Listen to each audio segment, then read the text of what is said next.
Selanjutnya di nomor 19. Adik-adik, untuk nomor 19 sampai 35 kita sudah memasuki materi bahasa Indonesia.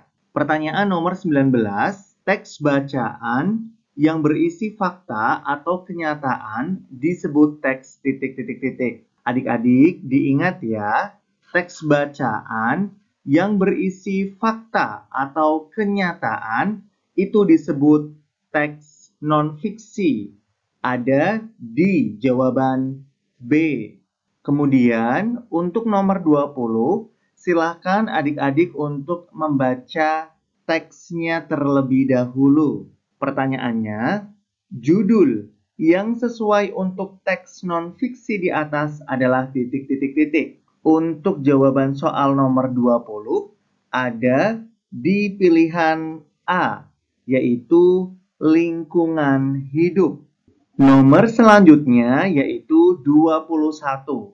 Penulisan judul yang benar adalah titik-titik-titik. Untuk penulisan yang benar ada di pilihan D, bentuk kepedulian remaja terhadap lingkungan. Di sini memakai huruf kapital, huruf kapital, huruf kapital. Di sini memakai huruf kecil. Kenapa? Karena kata terhadap ini merupakan kata depan atau preposisi. Jadi setiap kata depan atau preposisi ketika di judul harus ditulis dengan huruf kecil. Dan ini lingkungan, L-nya huruf besar. Nomor 22, kata penting pada judul bacaan disebut juga kata kunci. Lanjut lagi di soal nomor 23. Kata kunci berguna untuk titik-titik isi bacaan. Jawabannya adalah menentukan. Lalu nomor 24, gagasan yang dibahas atau dibicarakan dalam paragraf disebut titik-titik-titik.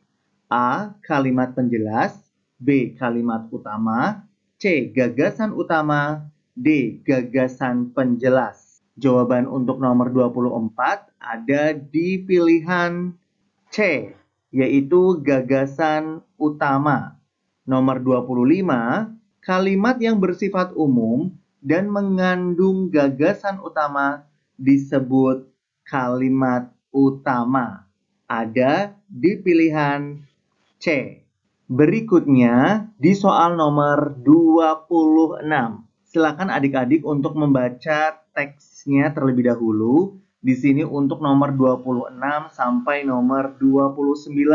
Pertanyaan nomor 26, gagasan utama pada paragraf di atas adalah titik-titik-titik. Adik-adik, untuk gagasan utama adalah hal yang pokok dibicarakan pada teks tersebut. Nomor 26, jawabannya ada di pilihan D, yaitu jenis-jenis tari kreasi. Nomor 27, pernyataan yang sesuai dengan bacaan di atas adalah titik-titik-titik. Untuk jawaban soal nomor 27, ada di pilihan C. Tari kreasi modern tidak memiliki aturan tertentu. Lanjut di soal nomor 28 dan 29. Masih dengan teks yang sama seperti nomor 26 dan 27. Pertanyaan 28, menurut bacaan di atas, tari yang dibuat berdasarkan isu yang beredar pada waktu tertentu dinamakan titik-titik-titik. Adik-adik bisa melihat teksnya dan dibaca dengan baik-baik. Di sini untuk jawaban nomor 28 ada di pilihan A, yaitu tari kontemporer. Ini dia untuk bacaannya. Tari kontemporer adalah tarian yang dibuat berdasarkan isu yang beredar. Nomor 29. Antonim kata yang bercetak tebal pada bacaan di atas adalah titik-titik-titik.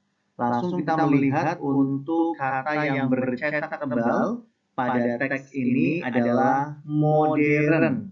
Nah, untuk antonim sendiri, ini merupakan lawan kata. Jadi, lawan kata dari modern adalah tradisional. Ada di pilihan B. Nomor 30. Ciri umum kalimat yang mengandung gagasan utama dalam paragraf adalah titik-titik-titik. Adik-adik ingat ya, untuk ciri umum kalimat yang mengandung gagasan utama, yaitu kalimatnya diperjelas kalimat lain. Jadi jawabannya ada di pilihan C. Kemudian untuk soal nomor 31. Silakan dibaca terlebih dahulu untuk teksnya. Pertanyaannya, tuliskan pertanyaan yang sesuai untuk paragraf di atas. Nah, paragraf ini berisi tentang manusia sebagai makhluk sosial. Berarti untuk pertanyaannya adalah, mengapa manusia disebut makhluk sosial? Selanjutnya, kita di nomor 32 dan 33. Untuk nomor 32 dan 33, silakan dibaca terlebih dahulu untuk teksnya. Pertanyaan 32, kata di dalam kurung pada teks bacaan di atas seharusnya titik-titik-titik. Langsung kita lihat untuk katanya di dalam kurung yaitu laku. Nah, seharusnya di sini ditulis berperilaku.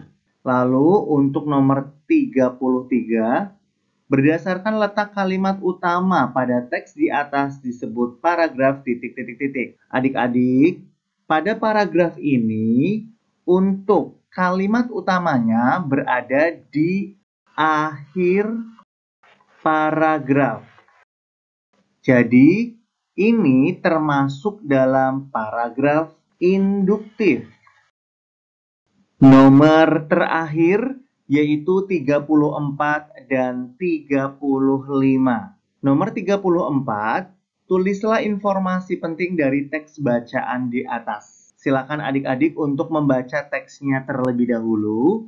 Dan informasi penting dari teks tersebut adalah dampak positif maupun negatif dari pelaksanaan tanggung jawab sebagai warga negara.